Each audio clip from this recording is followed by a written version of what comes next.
그럼 제2차 노인인권 포럼을 시작하도록 하겠습니다. 안녕하십니까. 국가인권위원회 사회인권과장 정호섭이라고 합니다. 먼저 본격적인 포럼 진행에 앞서 아셈 노인인권 정책센터 최은희 원장님의 말씀을 듣는 시간을 갖도록 하겠습니다. 원장님 부탁드리겠습니다. 네, 안녕하세요. 예, 제2차 노인인권 포럼 참여해 주셔서 대단히 감사합니다. 역시 아직 방학이 안 돼서 그런지 교수님들이 오늘은 조금 참여가 덜 하신데요.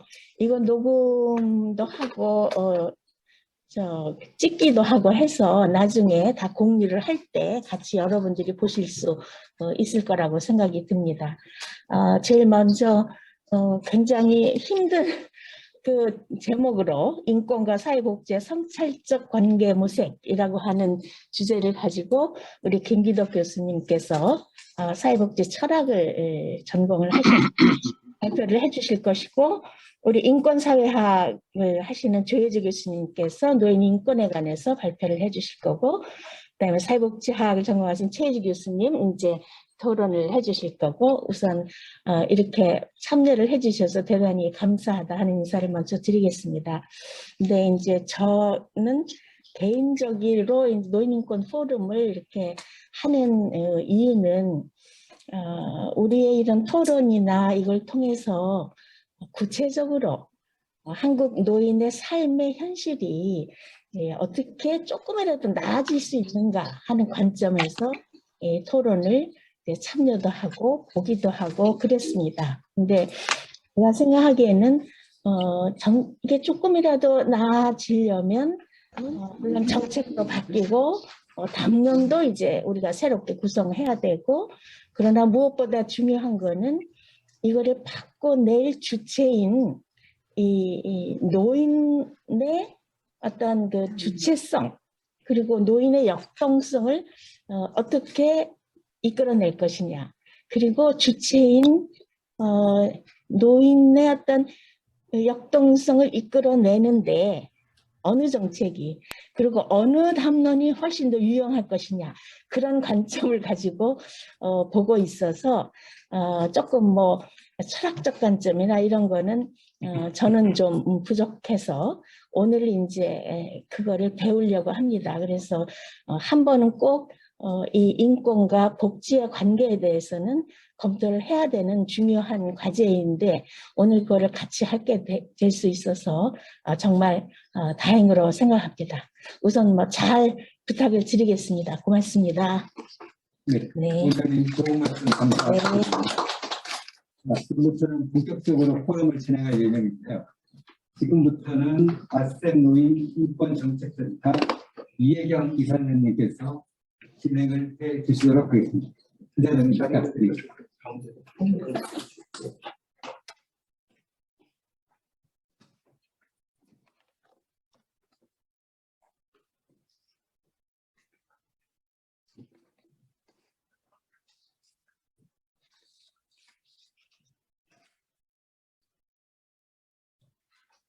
네, 여러분 안녕하십니까? 그럼 오늘 두 번째 포럼입니다. 노인인권 포럼 아셈 노인인권정책센터가 주관하는 국가인권위원회와 함께 하는 우리 노인인권 포럼의 두 번째 2회차 포럼입니다.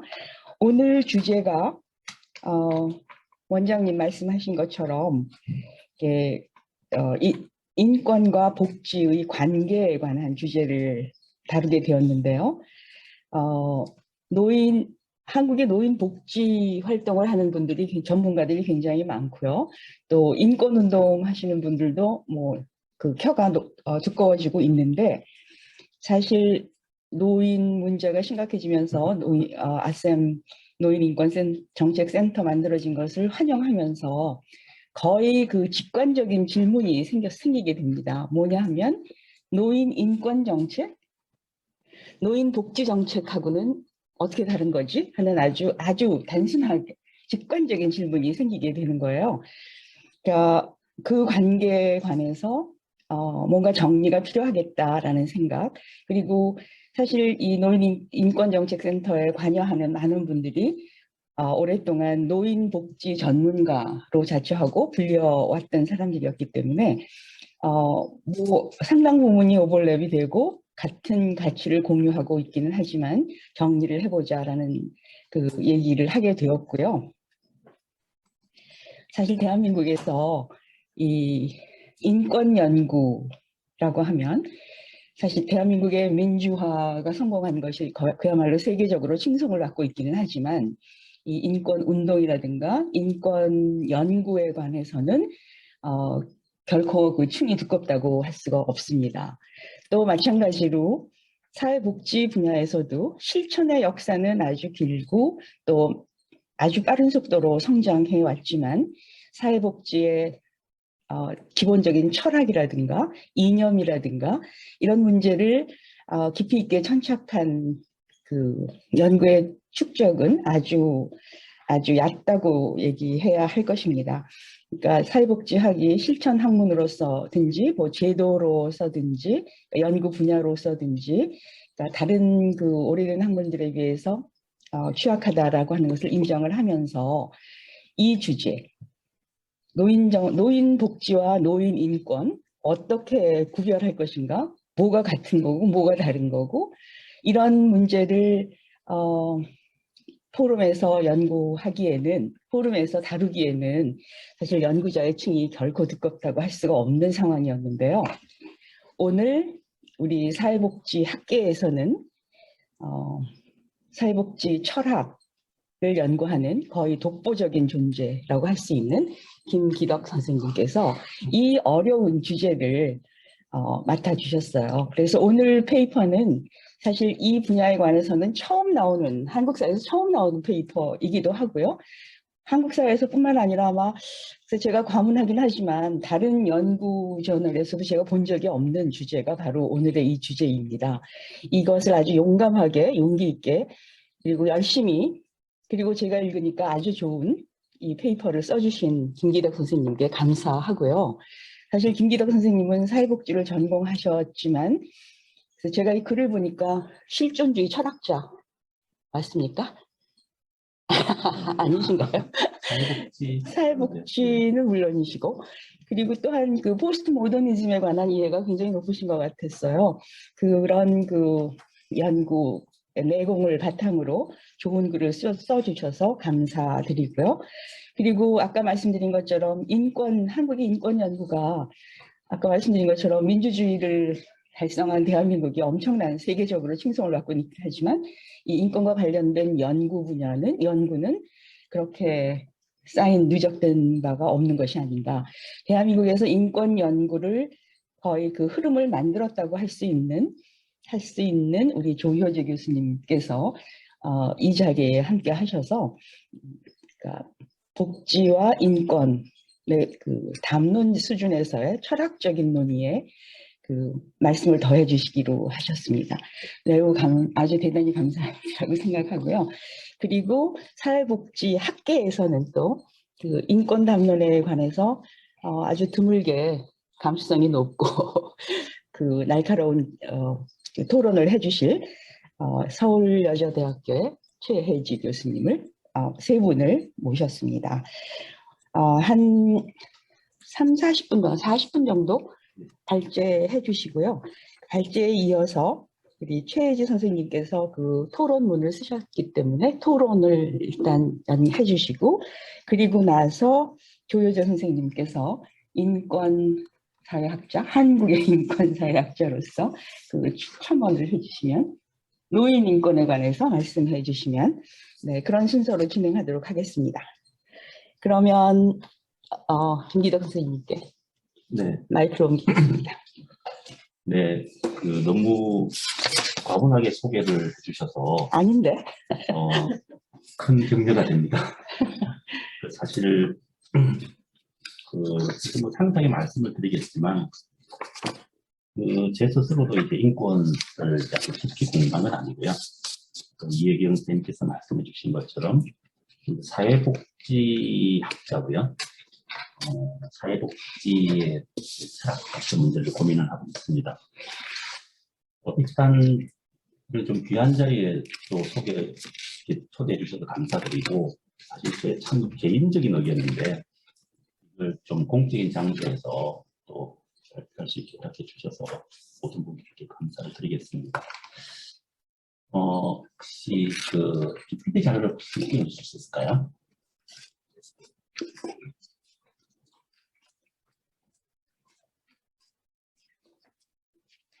고맙습니다. 한글로 된 말씀은 이미 보셨을 걸로 생각이 들고요. 지금 한 40분 정도의 그 내용을 조금 요약해서 말씀을 드리려고 따로 발표 자료를 이렇게 만들었습니다. 지금 보시는 것 같은 화면이 한 11장 정도 있습니다. 그래서 시간이 많이 걸릴 것 같지는 않은데, 그 내용 자체가 조금 뭐 복잡한 것도 많고 또 제 능력이 안 되는 것들을 많이 넣다 보니까 좀 장황해져서 조금 중간에 좀 이렇게 스킵할 수도 있을 것 같습니다. 일단 뭐 이런 인문사회과학계의 그 발표에서는 사실은 이렇게 제목을 말씀을 드리면서 이 제목이 가지고 있는 의미를 설명을 드리면 거의 발표가 끝나는 거랑 마찬가지거든요. 그래서 일단 한 전체 제가 가진 40분 중에 한 10분 정도는 이 제목과 관련된 저의 어떤 그 생각의 어떤 구도, 또 생각의 어떤 지평, 한계 이런 걸 좀 먼저 말씀을 드리고 시작하도록 하겠습니다. 제 목소리는 잘 들리시는 거죠? 예, 그렇습니다. 처음에 저 생각의 어떤 출발점은 정말 이혜경 선생님이 말씀하신 대로 인권과 사회복지가 과연 무슨 관계가 있을까? 이게 같은 거라면 이름이 이렇게 다를 리가 없고, 이 다른 거라면 굉장히 그 친화성이 없어야 되는데 최근에 굉장히 관계를 많이 맺고 있거든요. 그래서 인권과 사회복지가 무슨 관계일까라는 정말 단순한 문제에서 이제 출발을 했고요. 그 출발점이 이제 대례로 되려면 뭐 인권을 객관적으로 보고 또 사회복지를 객관적으로 보고 객관적인 두 개의 관계를 또 객관적으로 보고 이게 아주 뭐 이상적으로 보이지만 사실 그렇진 않거든요. 모든 게 이 관점이 있기 때문에 이 발표는 제목 자체는 굉장히 중립적으로 보이지만 사실은 사회복지학자 또는 사회복지 철학자의 관점에서 바라본 인권일 가능성이 많습니다. 자연스럽게 제 전공이 이제 사회복지 철학인데요. 사회복지 철학은 한마디로 하면 사회복지의 본질이 뭘까? 사회복지의 본성은 뭘까? 근본 존재는 뭘까? 이런 걸 좀 고민하고 있고요. 이 철학적 고민이란 말 자체가 항상 어떤 존재가 있으면 그 존재가 있고 그것의 작용으로 인한 효과나 기능이나 이런 게 있지 않습니까? 근데 효과나 기능 그것들을 조금 경험적으로 관찰하고 그것들 사이의 관계를 논증하는 게 과학이라면 사실은 철학은 효과나 기능, 작용보다는 그걸 만들어내는 존재가 뭘까? 그거의 본질은 뭘까? 그거는 어떤 식으로 다른 개념들과 관계를 가지고 있을까? 이런 개념 연구가 상당히 중요하게 됩니다. 그래서 사실은 이 인권과 사회복지의 성찰적 관계를 모색하다 보니 본의 아니게 자연스럽게 제 나름대로 가지고 있는 사회복지 관계 좀 말씀을 드려야 될 것 같아요. 저는 지금의 이제 사회복지 어떤 개념도 조금 많이 이제 바뀌어야 된다고 생각을 하고 있는데요. 저 개인적으로 생각하는 사회복지는 이렇습니다. 어떤 공동체에 속해 있는 개인이나 집단 중에서 그 주변, 페리퍼리라고 해요. 주변이라든지 마지날한 이런 쪽에 놓여 있는 사람들에 대해서 사회가 어떤 입장과 태도를 취하고 있느냐, 이게 제 개인적으로 사회복지라고 생각을 하거든요. 다르게 생각하시는 분은 많은데요. 예를 들어서 이렇게 인간의 어떤 생애 주기를 보면은 인간이라고 하는 전체 생애 주기에서 가장 페리퍼리, 가장 이렇게 끝단에 있는 건 뭐냐면 시작으로는 아동이고 끝단으로는 노인이거든요. 또 인간 존재를 보면 한쪽 끝단은 지체장애고 또 한쪽 끝단은 정신장애거든요. 이런 끝단에 대해서 우리 사회가 어떻게 생각하고 있느냐. 우리 끝단은 또 문화나 제도적으로 결정되기도 합니다. 지금 뭐 근대 이후에 우리 사회는 투표권을 가지고 있는 이런 대의제 민주주의, 자본주의, 가족주의라고 하는 이 세 개가 거의 주인 기표로 딱 설정되기 때문에 이 주인 기표로부터 마지나가는 사람들도 사실은 페리퍼리에 있는 거거든요. 그러니까 제 생각에는 사회복지는 어쨌든 아동, 노인, 지체장애인, 정신장애인, 그리고 여성과 뭐 이방인이라든지 또는 투표권이 없는 사람이라든지 이렇게 마지나란 데 있는 개인과 집단에 대해서 우리 사회가 어떤 규범적 태도를 취하고 있느냐. 저는 이것이 개인적으로 사회복지라 생각을 해요. 그러다 보니까 이런 저의 개인적인 관점을 이제 벗어나기 힘들기 때문에 이런 관점에서 사회복 인권을 바라보니 아마 인권도 제가 쓴 글을 보시면 굉장히 좀 협소하게 좀 보고 있다라고 느끼실지 모르겠어요. 그 지금은 좀 사회권보다도 좀 작게 약간 복지권 느낌이 좀 들게 그렇게 좀 제 시야가 좀 좁긴 좁습니다. 그걸 고려해 주시고 생각해 주시면 좋을 것 같고요. 저는 개인적으로 이제 사회복지 철학을 공부하면서 인권을 접하게 된 계기는 그 사회복지 철학의 좀 하위 분야라고 생각했던 사회복지 정치 철학, 그 공동체의 관계를 다룰 때 인권이라든지 정의라든지 이런 개념이 나와서 조금 접했는데 조금 이제 보다 보니까 이제 인권도 굉장히 이제 범위가 넓은 그런 걸 좀 깨달았습니다. 제 개인적으로는 사실 이 글을 읽으시면서 조금 뭐 그런 뉘앙스를 느낄지 모르겠지만 모든 글은 이제 사실은 논리적으로 하지만 한 개인이 가지고 있는 약간의 어떤 판타지, 개인이 가지고 있는 어떤 목적의 나라라고 그럴까요? 그런 걸 좀 전제할 수밖에 없는데 제가 인권을 접해서 제가 항상 인권이 좀 불편했었어요. 이렇게 녹음을 하는 거죠. 발언을 좀 조심해야 되겠네요. 제가 사회복지를 공부할 때 참 인권이 좀 불편했었어요. 좀 인권이 뭐랄까, 솔직히 말하면 음치다 같은, 좀 뭐랄까, 강력한 힘을 가지고 있고 똑똑한데, 그러면서 뭔가 좀 차가운 느낌이 들고 따지려고 하는, 그러면 이런 느낌을 좀 많이 가지고 있었어요. 그럼 그게 과연 이런 저의 개인적인 어떤 이런 불편함이 어디서 오는 것일까라는 것도 좀 고민을 많이 했었고요. 뭐 그런 것들이 지금 이 글에 좀 담겨 있을 것 같습니다. 제가 인권과 사회복지를 이제 성찰적 관계라고 했던 이유는 최근에 이제 2000년 이후에 성찰이라는 단어가 굉장히 유행을 타면서 이게 뭐 반성, 뭐 자기 성찰 이런 식으로 얘기하지만 사실은 철학에서 성찰은 굉장히 중요한 개념이거든요. 기본적으로 이제 모든 존재가 관계를 맺고 있는 존재이기 때문에 관계를 맺고 있는 내 존재가 타인의 관계에서 결정된다면 나를 바라보는 것도 타인에 비추어 볼 수밖에 없거든요. 그게 성찰이거든요. 그러니까 어찌 보면은 인권이라고 하는 것 속에는 타자로서의 사회복지라고 하는 것들이 들어있을 수도 있고요. 사회복지 속에서도 제가 불편했던 이유는 사회복지의 어떤 부정적인 매개로서의 어떤 인권이 갖춰야 될 것이 사회복지에는 부족한 이런 서로 비추어보는 관계, 이게 이제 성찰적 관계의 어떤 철학적 개념이거든요. 그러니까 사회복지에 비추어보면서 인권은 자기의 타자를 볼 수가 있고 사회복지는 또 인권을 비추어보면서 자기의 어떤 부정적인 부분, 한계랄까? 이런 걸 좀 모색을 할 수 있지 않을까라는 그런 발상을 했고요. 그 발상을 해서 이제 거창하게 시작을 했는데 전체적인 이제 논리적 체계는 좀 잘 못 만들어서 보시겠지만 생각이 좀 뚝뚝 끊어져서 제목을 끊어진 생각이라고 해서 단상이라고 지었습니다. 그래서 이렇게 좀 달락달락하게 뭐 문제 제기를 한다고 생각하시고 들어주시면 좋을 것 같습니다. 그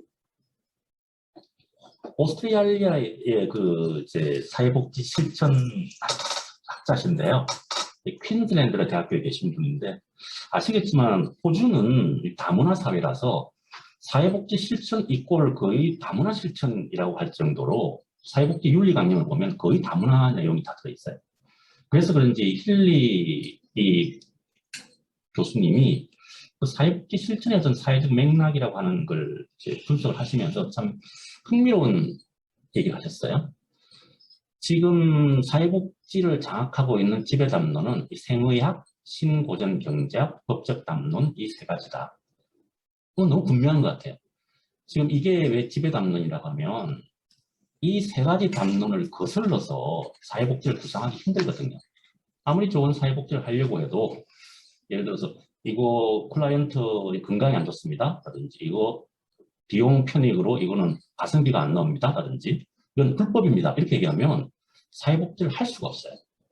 굉장히 강력한 담론인데 사실은 이 법적 담론 중에서도 이 힐리 교수님은 사회복지 실천가들이 상당히 내면화하고 있는 이런 담론이 법적 담론인데 그게 뭐냐면 이 법적 담론이 그 권리를 클라이언트의 어떤 권리를 바로 이렇게 보장해 주기 때문에 사회복지 입장에서 볼 때는 클라이언트의 그 욕구나 문제나 위험이 권리가 되는 순간 이거는 뭐 사회적 정당성으로 거의 뭐랄까 강력한 거거든요.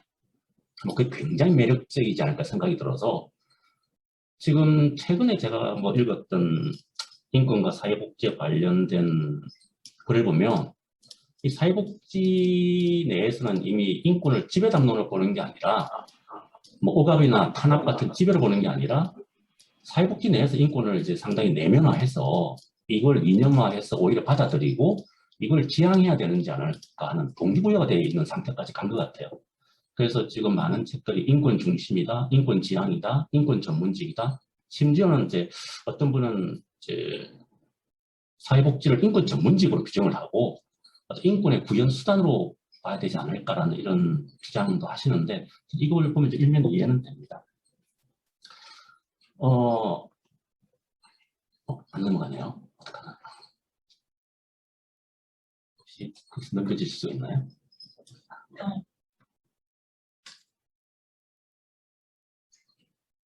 예, 이게. 네, 반갑습니다. 그래서 제가 곰곰이 생각해 봤을 때 어떤 지배 담론으로 이거는 뭐 사회복지뿐만 아니라 뭐 전 근대 영역에서 인권이 가지고 있는 가장 매력적인 부분은 제 생각은 이 세 가지인 것 같아요. 이 형식적 보편성, 인간이기만 하면이라는 거예요. 그러면 그 내용을 보면은 존엄, 그 디그니타스라고 하는 그 인간이 참 이게 존엄하다는 거. 그리고 이 인간의 존엄을 보편적으로 구현하는데 최소한 중립적인 아니면 상당히 고득적인 강한 권능의 대체로 국민국가가 있다는 수행성이거든요. 이 세 가지가 그 인권이 가지고 있는 굉장히 큰 매력인 것 같아요. 지금 사회복지를 하시는 분들도 저 세 가지 자체에 대해서 굉장히 매력적으로 보고 그걸 인권 전문직으로서의 사회복지라는 큰 축으로 삼으시는 것 같아요. 그런데 현실적으로 보면 힐리 교수님도 그런 말씀을 하셨고 저도 조금 느끼는 게 사실 사회복지 실천 과정에서의 인권의 실질적인 어떤 한계? 이 한계인지 아니면 아직 이게 시행이 덜 된 건지는 모르겠는데요. 이것도 굉장히 큰 과제가 될 것 같은데 쉽게 얘기하면 권리 어떤 외연하고 사회복지 외연이 불일치한다.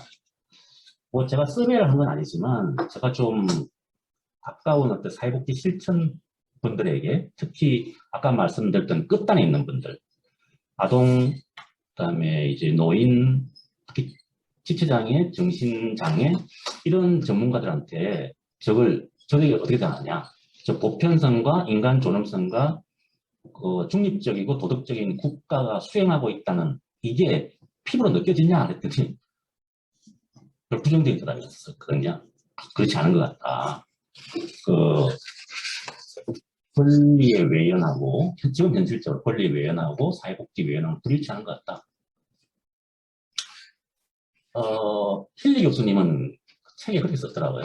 이게 아마 인권이 가지고 있는 어떤 근대성 그러니까 그 중세 이후에 만들어진 그러니까 근대성이라고 하는 어떤 것들로 이루어진 인권이 가지고 있는 이런 점, 객관성이라든지 합리성이라든지 또 뭐 개인주의라든지 단순적인 진보관이라든지 이런 더 계몽적인 모습, 아까 제가 말씀드렸다면 약간 음침화적인 모습이랄까, 또 그게 이제 법률이라고 하는 이런 형식을 가지고 있고 좀 논증으로 이루어지고 있고 또 요구를 하게 되고, 이런 것들이 가지고 있는 어떤 근대성의 한계, 이런 것들에 대한 어떤, 이건 물론 뭐 지금 가설입니다. 이것도 뭐 저도 전체적으로 공감을 좀 하고 있고요.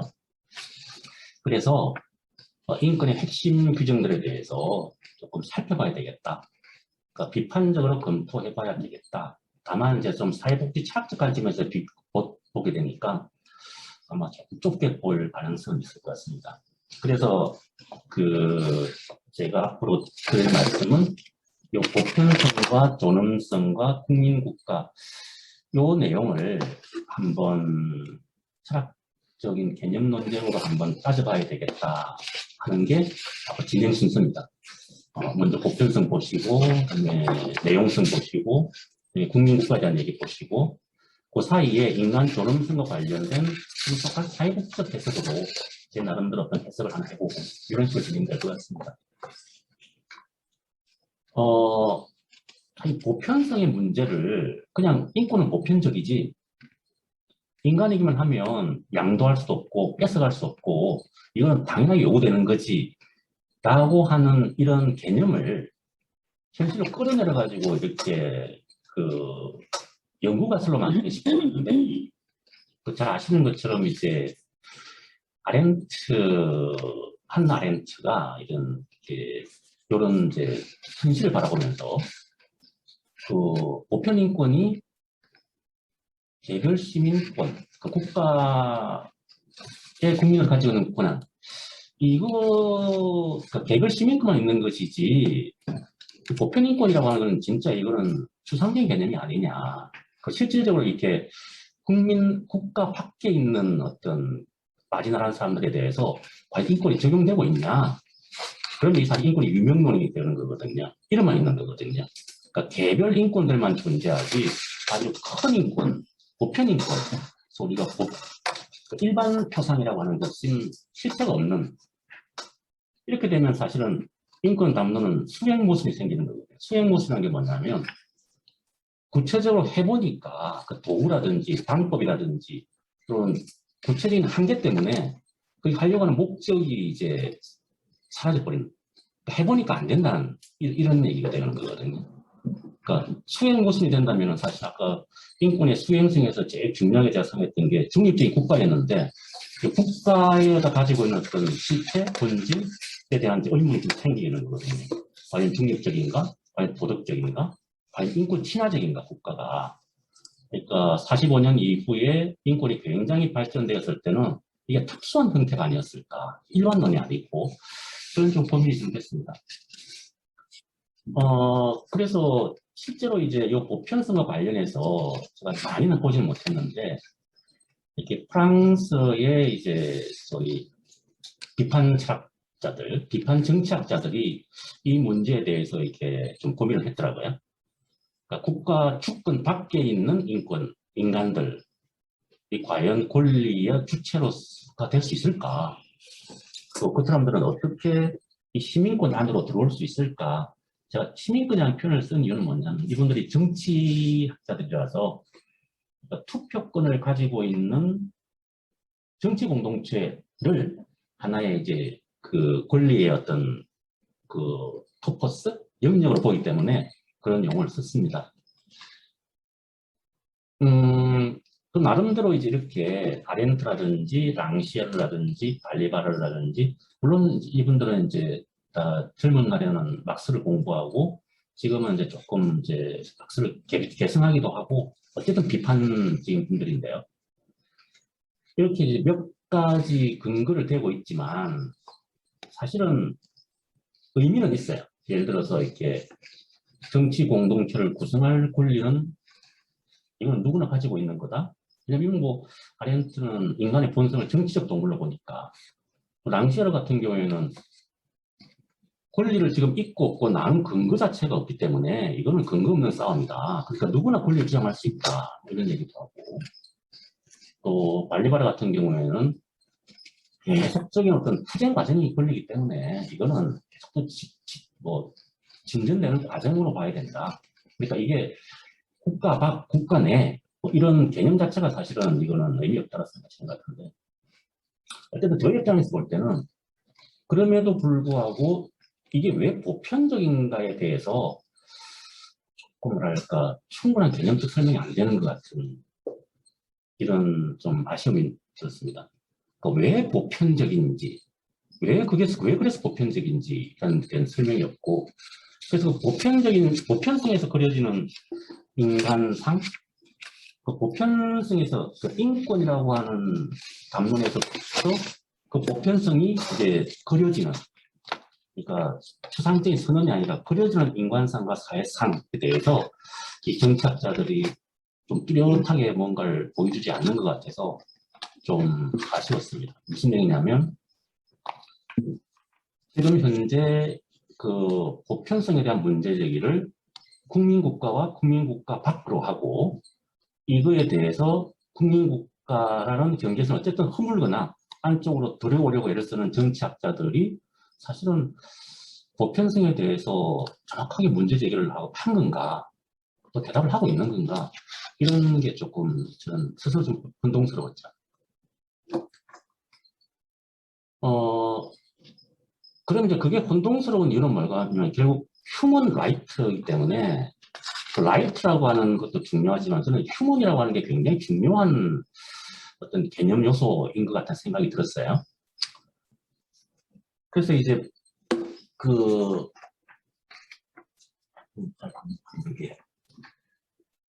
이제 권리 담론을 보니까 이렇게 돼 있고요.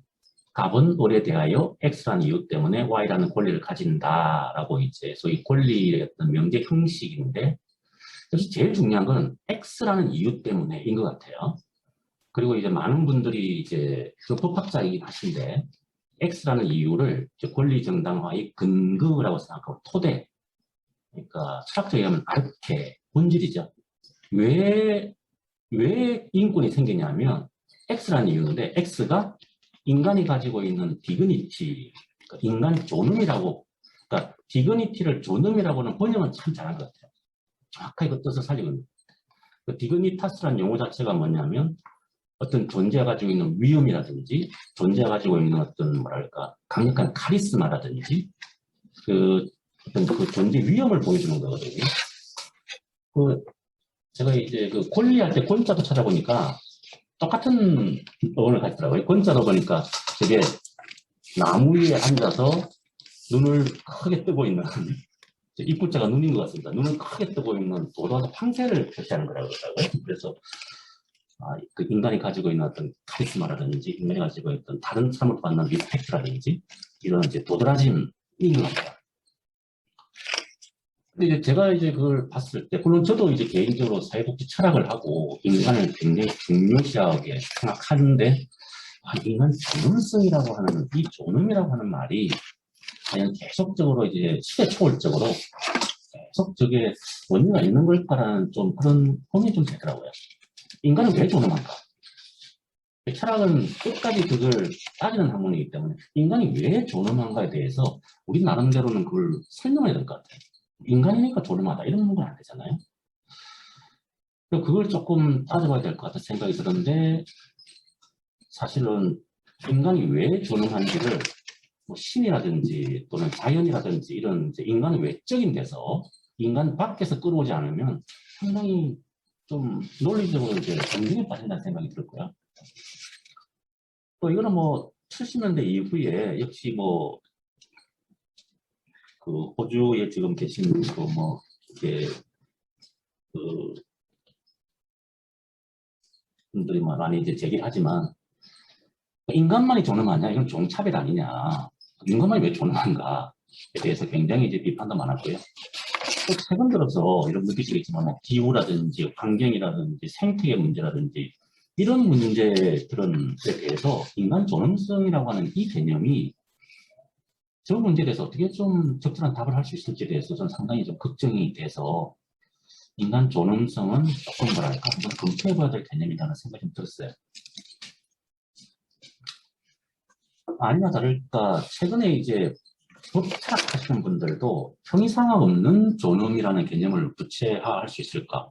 그럼 결국 이제 철학적으로 얘기하면 인간 존엄은 실체인가? 이 서브스탄스라는 말은 그 아래쪽에 자기를 지지해 줄 수 있는 또 다른 근거 없는 의존하지 않은 독립적인 그 자체가 하나의 그 최종 근거, 최종 개념, 이게 서브스탄스거든요. 만약에 존엄이라고 하는 것을 신의 자녀이기 때문에 존엄하다 그러면 존엄은 서브스탄스가 아니거든요. 신이 서브스탄스가 되는 거거든요. 이렇게 이제 문제가 이제 자꾸 대표되면 인간 존엄이라는 것 자체가 힘을 받기보다는 하나의 도구가 될 가능성이 있어서요. 그래서 제가 생각은 요 인간과 사회복지도 이게 제가 좀 썼지만 사회복지도 전 좋은 용어는 아니라 생각이 들거든요. 그냥 사회복지에는 사회만 있고 좀 인간이 사라져버리거든요.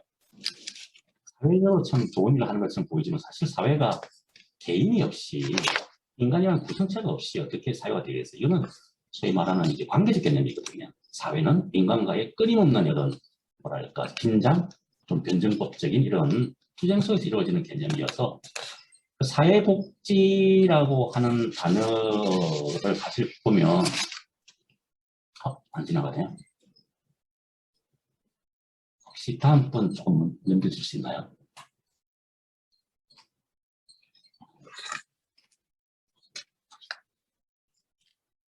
네. 저는 원래 사회복지를 소셜 웰페어라고 하는데 그 웰페어가 원래 따지보면 사실 웰빙에서 나온 거거든요. 그 빙이라고 하는 존재, 그 존재의 작용이나 그 상태가 페어한 거거든요. 근데 보시면 저 빙이라고 하는 자체가 그 존재라는 개념이에요. 존재자가 아니라 존재라는 개념이거든요. 요거는 조금 중요한 개념이라서 제가 조금만 길게 설명을 드리겠습니다. 예를 들어서 제가 쓴 그 발표문에 그렇게 써놨는데 예를 들어서 할머니께서 살아계신다라고 하면 할머니라는 거는 개별 존재자거든요. 할머니가 계신다 할 때 그 계신다가 존재거든요. 빙이거든요. 할머니가 계신다는 거예요. 근데 우리는 사실은 할머니가 우리 사회 공동체에 존재하고 계신다라는 것에 대해서 생각하기보다는 그 존재자 중심의 사고를 많이 해요. 할머니는 나이가 얼마시고 기능이 어떠시고 어떤 쓸모가 있으시고 어떤 장기가 있으시고 어떻게 살아오셨고 존재자에 대한 어떤 역사 기록 학적인 이런 걸 중심으로 그 존재자의 특성이나 존재자의 기능을 그 존재함으로 많이 오해를 하는 거예요. 그럼 어떤 일이 벌어지냐? 존재를 잊고 사는 거죠. 근데 언제 우리가 충격을 받느냐? 할머니가 딱 돌아가시는 거예요.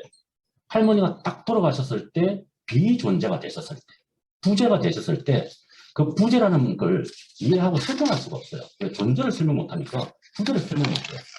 할머니가 돌아가셨을 때 우리한테 몰려오는 이 부재나 이런 비존재라고 들어오는 엄청난 어떤 심리적 충격이나 우리가 가지는 어떤 존재적 충격을 그걸 우리가 이제 애도라고 부를 수 있는데 그 애도를 할머니에 대한 존재자 중심의 기억이나 기록으로는 그게 감당이 안 돼요. 할머니가 돌아가셔서 안 계셔서 내가 힘든 이 이유를 할머니의 어떤 존재자 중심의 어떤 특성이나 기능 가치고는 설명이 안 되는 거예요. 그러니까 제가 볼 때 사회복지는 뭐냐면 우리 사회 속에 손님처럼 찾아온 어떤 존재자가 우리 사회에 잘 존재했다가 웰빙, 잘 존재했다가 떠나가신 그거에 대한 우리의 생각이나 태도거든요. 그게 저는 사회복지라고 생각해요. 제 개인적으로는. 물론 저의 가지고 있는 잠깐 말씀드린 실존 철학적인 느낌인데요. 결국 우리는 지금까지 사회복지를 그 존재자의 욕구, 존재자의 쓸모, 존재자의 기능, 존재자의 이런 식의 존재자 중심으로 봤지 그 존재자가 우리 사회에 존재한다는 의미, 잘 존재하고 있는지 그렇죠. 이건 우리가 일상적으로 많이 쓰거든요. 제 처도 가끔 저에게 나는 당신한테 어떤 존재야? 그래서 뭐 저런 존재를 설명하면 그래도 어떻게 나한테 그렇게 대할 수가 있어? 사회복지학자가? 뭐 이렇게 얘기하거든요. 그 존재에 대한 어떤 질문이 생각이 들어요. 그 존재자의 특성과 기능, 역할로 환원될 수 없는 어떤 존재의 의미. 저는 이것이 인권이 어떤 뭐랄까 하나의 담아주었으면 그 인권이 담아주었으면 하고 싶은 게 이 우리 사회에 손님처럼 온 존재자들의 존재 의미를 담아줬으면 하는 거예요. 그래서 바람직한 존재에 대한 사회적 대응 노력이 만약에 사회복지라고 개념 규정을 한다면 다시 돌아왔습니다. 그럼 저는 인간 존엄이라고 하지 말고 인간 존재라는 이름으로 사회복지 개념을 바꾸면 휴먼 라이트의 권리 정당화의 근거도 인간 존엄이 아니라 인간 존재라고 생각이 해요. 저는 저 개인적인 생각이지만 존엄이라는 말보다 오히려 존재라는 말이 저 개인적으로는 훨씬 더 먹먹하고 훨씬 더 가슴 아프고 훨씬 더 강렬하거든요. 물론 존엄이라는 게 더 강렬하게 느껴지는 건 있겠지만 저는 존재라는 말 자체가 저한테 굉장히 먹먹해요. 저희 할머니는 저한테 존엄한 존재가 아니었고 정말 귀한 존재였거든요. 이런 느낌인 거죠. 자, 이렇게 되면 우리는 그 어떤 존엄한 존재로서 권리의 주체로서의 사람보다는 잘 존재 대접을 받지 못하는 이 존재. 그게 뭐냐면 고통이나 부재라든지 불안이라든지 이런 것들이 사실은 가장 웰빙스럽지 않은 존재 모습이거든요. 불안, 그죠? 고통, 그 부재, 죽음을 맞서는 것 이런 것들이 고통이거든요. 그러니까 그 인간 고통에 대한 사회적 의미가 사회복지다라고 생각이 드는 거예요. 그럼 사회복지는 사실은 이건 저의 생각인데요. 인권이 권리라고 하는 것이 주인 기표라면 사회복지는 의무라고 하는 것이 주인 기표라고 생각이 들어요. 인권이 요구, 어떤 권리로서의 요구라는 것이 주인 기표라면 사회복지는 그냥 권리 없는 의무, 권리성 없이 존재하는 사회적 의무. 제가 왜 자꾸 이런 생각에 좀 약간 몰두하냐면 지금 현 우리 사회에서 가장 중요한 어떤 자본주의 사회나 또는 가족 중심, 우리 같은 이제 정치, 권력, 자본, 가족이라고 하는 이 세 가지 큰 우리 사회를 구성하는 것 속에서 마지막한 분들이 있잖아요. 이런 분들은 사실은 우리 사회에서 일시적으로나 정기적으로, 장기적으로 어떤 기능을 하기 힘든 분들이 많아요. 그 말은 이 복지권이라고 하는 개념을 구성했을 때 이 권리 담론으로 구성하기가 상당히 저는 괴롭더라고요. 과연 그 정신장애인이나 치매 할머니께서 우리 사회에 어떤 기능이나 어떤 쓸모가 있길래 뭘 요구하느냐라고 했을 때 존엄하니까요. 라고 하는 이런 얘기가 상당히 조금 저한테는 불편해서 사실 그분들이 겪고 있는 웰빙하지 않는 사실은 웰빙이 아니라 진짜 배드빙, 일빙, 뭐 올산 이런 것들이 훨씬 우리를 공감을 하고 우리로 하여금 의무감을 느끼고 우리로 하여금 움직이게 만드는 힘이 아닐까라는 생각이 들어서요. 그러면 앞에 있던 좀 이런 식의 제가 또 안 가네요. 그 앞에 제가 말했던 그 권리 담론의 어떤 명제적 폼 이거는 이런 식으로 좀 사회복지는 바뀌는 것 같다. 이거는 이제 우리 사회가 되겠죠. 갑에 대하여, 클라이언트에 대하여, 마리나라는 사람들에 대하여 X라는 이유 때문에, X라는 이유가 뭘까? 그 인간 존재라는 이유 때문에 예, 감사합니다. 제가 그 처음에 말씀드렸던 권리 담론의 명제 형식은 이제 이런 식으로 좀 바뀌지 않을까. 저는 복지의 어떤 명제 형식이 이래야 된다고 생각하거든요. X라는 이유 때문에, 인간 존재라는 이유 때문에 우리는 의무를 가진다. 사회를 구성해서 살아가는 우리는 의무의 어떤 존재가 아닐까. 이런 생각을 합니다. 물론 이따 좀 뭐 제가 말씀드리겠지만 그 성찰적 관계를 모색하는 입장에서 볼 때 그러니까 복지가 인권을 완전히 뭐 환원한다든지 인권이 복지를 대체한다든지 그런 건 아닌 것 같아요. 제가 볼 때 분명히 서로 영역이 있고 그 영역 속에서 서로를 비추는 힘이 있고 그 성찰적 관계를 통해서 둘 다 좋은 의미로서 부정적 매개를 극복하고 지향할 수 있는 가능성을 저는 좀 제 개인적으로는 봤거든요. 그런 이제 설명을 드렸습니다. 사실 이제 저는 사회복지 하는 사람으로서 참 고민스러운데요. 이 권리라고 하는 것, 이거는 권리가 수행되려면 제3자, 그것도 힘 있는 제3자, 빅브라더리나 빅파더리나 이 국가가 필요하거든요. 이 권리의 수행성에는 중립적이고 도덕적인, 옴니파텐트하고 좀 이렇게 유니버설하고 이렇게 캐톨릭한 이러한 어떤 제3자가 있지 않으면 우리는 그 권리에 대해서 보장을 못 받는 거잖아요. 근데 뭐 제가 상세는 말씀을 안 드릴 것 같은데 최근 들어서 그 소위 이제 근대 국가들이 어떤 분석을 하면서 이 근대 국가가 점점 신자유주의적으로 변해가고 있다. 특히 이제 우리 국가의 가능성을 보여줬던 45년 이후부터 한 80년 사이에 영국이라든지 스웨덴이라든지 또 이렇게 이런 뭐 덴마크라든지 우리한테 국가의 어떤 중립성과 도덕성에 대해서 어떤 가능성을 보여줬던 이런 모습들이 최근 들어서는 특히 복지 파트에서 상당히 좀 비판적인 모습으로 등장하고 있어서 과연 국가, 인권 주체로서의 국가 이걸 하나의 초월적, 뭐 보편적 주체로 믿을 수 있을까라는 생각이 좀 들었어요.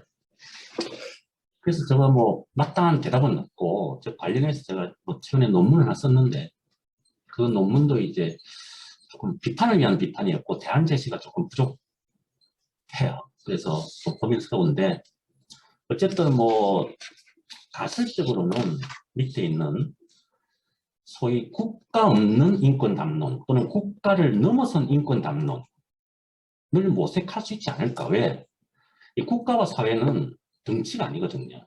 사실은 항상 우리가 국가가 지금 너무 이제 권한이 세서 국가가 그냥 사회처럼 보이지만 국가 사회라는 말도 있고 그렇지만 사회는 분명히 국가가 아니거든요. 그걸 우리가 뭐 시민사회라고 표현할지 또는 뭐 공동체라고 표현할지 그건 모르겠지만 일단 국가와 사회는 비등치적인 그거예요. 사실은 복지는 제3자가 필요 없거든. 복지는 그 타자와 주체 사이에서 직접적으로 바로 주어질 수 있는 게 복지거든. 이거는 아까 말씀드렸지만 이렇게는 주는 사람이 어떤 의무감, 주는 사람이 어떤 직접점에서 바로 이렇게 이어지는 어떤 행위가 이루어질 수 있어서 이 권리라든지 또는 제3대 가능성이라든지 논쟁 없이 이게 가지고 있는 그 사회복지가 가지고 있는 가장 강력한 힘이 직접적으로 당사 사이에 바로 주어진다. 어찌 보면은 근대성에 있어 조금 넘어서는 이거 좋은 의미에서의 원초적 가족 공동체 뭐 이렇게 얘기할 수도 있겠는데 그렇게 된다면 저는 최근에 이제 그 제가 뭐 몇 개 논문을 보니까 소위 이제 사회복지와 연관이 된 소위 민권 담론 그 뭐 미국적 사례였는데요. 그런 걸 좀 읽었던 기억이 나요. 보면서 인권 담론의 형성과 진전에 그 소위 시민들, 소위 일반 그냥 국민들, 이 민중들의 어떤 움직임, 운동이라고 하는 것이 상당히 존재한다. 또 그것들이 상당히 발굴이 안 돼 있구나. 그 우리 사회복지 파트에서 너무 역사 연구가 안 돼 있구나.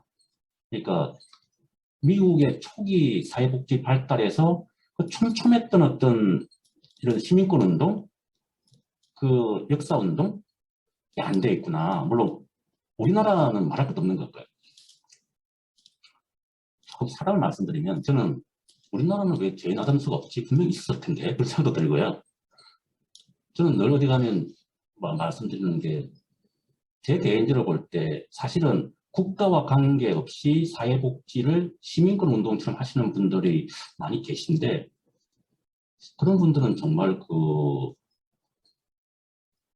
무형문화재처럼 지정을 해야 될 거 아닌가. 아니, 진짜 저희 동네 앞에 사는 수달도 천연 기념물이 돼가지고 그렇게 보호를 하고 있는데, 그러니까 진짜 그런 이제 인권운동의 그 전문가들은 그분들이 은퇴하시고 돌아가시면 그분들의 존재가 완전히 사라지면서 그분들이 가졌던 노하우나 이런 걸 다 사라져버리거든요. 그런 분들을 좀 보호해야 되지 않을까. 이런 생각도 들고, 이건 뭐 저희는 사견입니다, 완전히. 그리고 제가 뭐가 껄끄러웠냐면, 이 법률이라고, 법률과 또 법률 논쟁, 권리에 관련 담론, 이게 상당히 이게 중요하긴 하나, 이게 우리 삶의 총체적인 모습을 참 담지 못한 좀 뾰족한 부분이다. 왜냐하면 제가 뭐 이렇게 농담 반 진담만을 썼는데, 우리 인간의 관계 속에서 자, 이제 법대로 합시다. 이건 나의 권리야. 라는 얘기가 숨겨져 있고 안 나왔으면 강력하고 참 좋을 텐데, 그게 입 밖으로 나와서 노골화되는 순간 우리 관계가 상당히 뭐랄까 좀 어색해진다. 저는 제가 사랑하는 사람들이나 제가 아끼는 사람들한테 법대로 하는 얘기는 안 듣고 싶거든요. 좀 말이 안 돼요. 잘 돼요. 그런 것들에 있어서 사회복지가 인권 담론 또는 인권을 지금의 한계를 넘어설 수 있게 만들어줄 수 있는 어떤 에너지를 담고 있지 않을까, 그런 생각이 좀 들었습니다. 저한테 주어진 시간이 한 7분밖에 안 남아서요. 좀 아쉽지만 이제 정리를 좀 해야 되겠습니다. 그래서 이 성찰적 관계를 제가 했을 때, 이 성찰적 관계를 어떻게 모색할 것인가 자체가 하나 연구 주제고 상당히 장기적인 노트가 되겠지만, 일단 제 짧은 소견으로 그런 생각은, 지금 사회복지 파트에 상당히 인권 교육을 하고 있거든요. 저는 교육을 할 게 아니라 학습을 해야 된다는 생각이 들어요. 그러니까 인권이라는 게 무엇인지 개념을 얘기해주고, 인권 발달사 얘기해주고, 맥시멀리스트, 인권이 가지고 있는 가장 맥시멈적인 모습은 이런 모습입니다에 대해서 알려주고, 이걸 사회복지적으로 구현하려면 이런 식으로 실천을 해야 됩니다. 이것도 분명히 중요해요. 중요한 팩트고 중요한 사실적 관계예요. 하지만 사회복지 영역으로 하여금 인권을 스스로 학습할 수 있게 해줘야 되겠다. 그러니까 그렇지 않으면 사회복지는 인권의 맥시멈을 보고 인권을 바로 내재화시킬 거거든요. 그러니까 인권이 어떤 식으로 진화해왔고, 지금 인권은 현재 어떤 지배담론으로서의 기능도 있지만 한계도 있고, 특히 인권을 둘러싼 이런 권력관계라든지 인권을 둘러싼 투쟁관계라든지 인권이 어떤 이면이라든지 이런 기원과 역사, 이런 것들에 대해서 사회복지가 좀 총체적으로 학습을 하는 계기를 마련해 줘야겠다. 그래서 저는 사회복지는 이제 인권 교육이 아니라 인권 학습으로 가야 되고, 이 학습은 결국 어떤 얘기냐면 인권이라고 하는 어떤 개념들을 사회복지의 공간 속에서 재해석하고 자기들 스스로 사회복지적 인권이 뭔지를 이제 탐색해내고 마름질해내는 이런 것들이 학습이거든요. 그렇지 않으면 인권은 이거는 이제 우리한테 주어지는 거야 되거든요. 지배가 되거든요. 그래서 이렇게 해야 되겠다라는 생각이 들었고요. 인권은 사회복지에 좀 잠재력이 있는지 모르겠지만 개인적으로는 있다고 생각이 드는데 좀 내면화해야 되지 않을까. 사실은 인권이 대상이 되는 소위 데모스들, 마지나라는 사람들, 페이퍼리에 있는 사람들, 인권의 외부 사각지대, 경계, 이 경계에 놓인 사람들과 가장 광범위하게 접촉하는 사람들이 사회복지사거든요. 사회복지사들이 이게 하나의 전선을 쫙 이뤄가지고 그 데모스를 만나고 있는데, 그 사람들이 실질적으로 만난 실존적인 걸 바로 만나거든요. 이분들이 가지고 있는 많은 얘기들이 사실은 잘 안 알려져요. 안 알려지고 안 돼요. 저는 최근에 강서구에 정신장애인 학교 만들었을 때, 어머님들이 무릎 꿇고 굉장히 큰 고통을 느꼈는데, 사실은 좀 그게 큰 감동이었던 게 아니고, 한국예술종합대학, 학교에서 그 다큐멘터리를 전공한 젊은 다큐멘터리 작가분이야. 우연히 거기를 방문했다가 그 다큐멘터리를 선생님이 찍은 거예요. 이게 학교 가는 길이라는 다큐멘터리인데, 아, 이게 그 사각지대 외부에 놓여 있는 사람들의 실존적인 삶을 그대로 이렇게 있는 그대로 옮겨서, 그리고 또 학교를 못 찍게 하는 사람들은 왜 그걸 못 찍게 하는지에 대한 것까지 담아서 이걸 그냥 탁 보여주니까, 저는 그냥 이게 무엇이 인권일까? 이게 내가 어떻게 살아야 될 것인가? 이런 얘기를 딱 하거든요. 그래서 저는 그런 것들을 밑에 썼지만, 이건 뭐 하이테크 용어긴 하지만 심정성 투쟁이다. 인간은 사실은 성찰로 사는 것도 아니고 이성으로 사는 것도 아니고 우리가 좋은 사회에서 살고 있다는 그 기분이거든요. 기분. 심정이거든요. 우리는 정말 제대로 살고 있구나. 의미 있게 살고 있구나. 그런 걸 것 같고, 또 사회복지가 가진 잠재력이 인권이 소위 반인권과 맞서 싸우기 위해서 저는 한 3가지 투쟁을 했는 생각이 드는데요. 물론 뭐 담론 투쟁도 해야 되고, 지금 이제 인권 담론에서 왜 인권이 의미가 있는지는 담론 투쟁도 하지만 사실 정치 투쟁도 해야 되고, 더 중요한 건 심정성 투쟁. 이건 저는 감정 투쟁이라는 말을 요즘에 많이 쓰시는데 그건 조금 더 약한 것 같아요. 감정하고 심정은 다르거든요. 감정은 희노애락 애호욕이고 이거는 감정 상태고, 심정은 내 존재에 가해서 내가 느끼는 서늘함이거든요. 이런 식으로 살다가는 나도 큰일이고 우리 아들, 딸도 큰일이고 이런 느낌이 드는 거거든요. 그래서 이런 것들을 갖고, 그리고 사실 최근에 인권과 관련해서 좀 비판하시는 분들이, 그 포스트 모더니즘 하시는 분들이 상당히 인권 자체에 대해서 통으로 비판을 많이 하시는데, 사실은 저는 사회복지는 모더니즘, 포스트 모더니즘을 넘어선 게 아닐까, 원초적인가 생각이 많이 들거든요. 사회복지 하시는 분들이 뭐 지배담론 속에 있기 때문에 모더니즘 형태를 보이지만, 사실은 사회복지적 마인드라고 하는 소위 인권운동의 마인드, 사회복지적 마인드는 사실은 모더니즘, 포스트 모더니즘 넘어섰다 생각이 들어요. 원초적인 거기 때문에. 그래서 오히려 인권과 사회복지가 잘 대화를 나누면 지금 현재 인권에 대한 포스트 모더니즘적인 어떤 이런 근본 비판에 대해서 좀 벗어날 수 있는 이런 생각이 들지 않을까, 그런 생각이 듭니다. 마지막 장 보여주시겠어요?